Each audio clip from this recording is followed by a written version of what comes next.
Merci, Madame la Présidente, Monsieur le Président de la République. Vous avez incontestablement fait un beau discours. Tout y était. La souveraineté économique, les valeurs de l'Europe, le projet de civilisation, même le climat et la biodiversité. Sauf que, Monsieur le Président de la République, vous présidez la France depuis 5 ans. Et à ce titre, vous êtes comptable d'un bilan pour la France et d'un bilan pour l'Europe. Nous le savons, toutes et tous ici, le réchauffement climatique est le plus grand défi auquel l'humanité est aujourd'hui confrontée. Mégafeux, inondations, sécheresses, canicules, partout sur la planète, partout en Europe, nous sommes percutés dans nos conditions mêmes d'existence. Mais lutter pour le climat n'est pas simplement un impératif de survie. Ce peut être, si l'Europe le décide, une extraordinaire opportunité pour redonner du sens à notre économie, pour innover, pour créer des emplois de qualité, pour aménager durablement nos territoires, reconstruire une société juste, solidaire, bienveillante, démocratique. C'est la voie que nous, écologistes, nous avons choisie.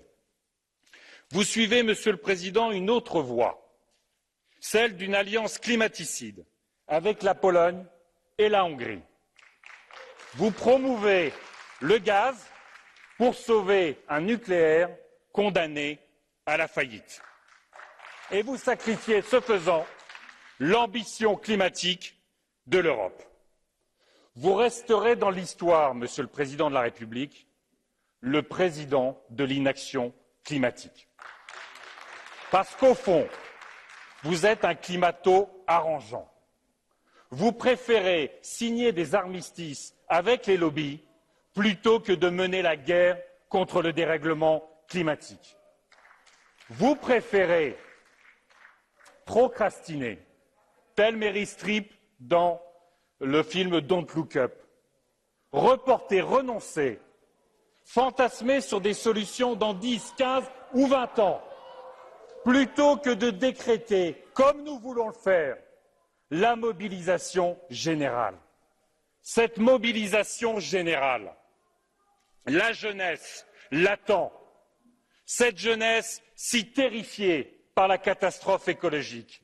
Et pourtant cette jeunesse si forte de sa créativité, de son inventivité, de sa diversité et de ses engagements sur le climat et la justice sociale. Monsieur le Président, vous avez, à raison, dit à quel point l'Europe est un projet de civilisation, jamais abouti, et c'est le sens de la civilisation. Un projet de paix, un projet de liberté fondamentale, un projet de droits humains et de démocratie. Alors pourquoi, il y a un an, presque jour pour jour, vous célébriez l'accord d'investissement avec la Chine, mettant en danger nos entreprises face à l'appétit prédateur de la Chine? Vous célébriez cet accord quand le régime chinois réprimait dans le sang les manifestants à Hong Kong, quand le régime chinois perpétrait et continue de perpétrer un génocide contre les Ouïghours. Il y a 6 ans, Monsieur le Président, il y a 6 ans, et vous aviez tellement raison, vous vantiez le courage d'Angela Merkel dans l'accueil des réfugiés syriens.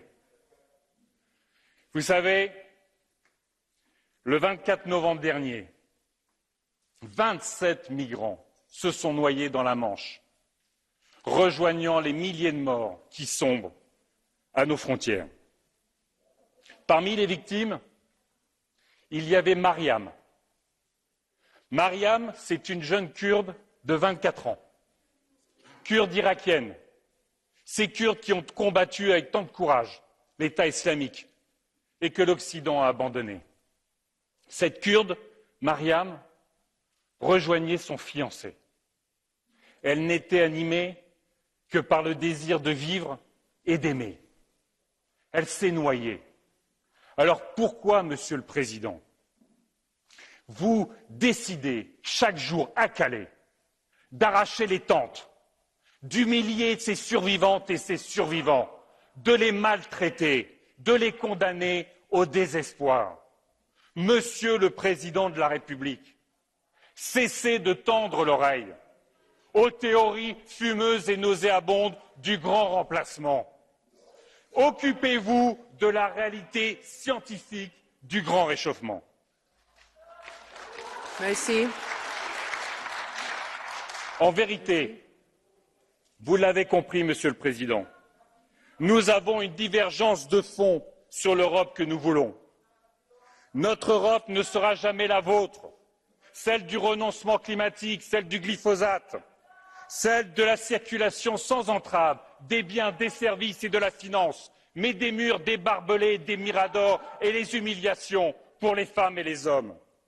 Notre Europe ne sera jamais celle qui cède dans cette enceinte même sur le droit à l'avortement, avec vos libéraux, avec les socialistes, les conservateurs et l'extrême droite.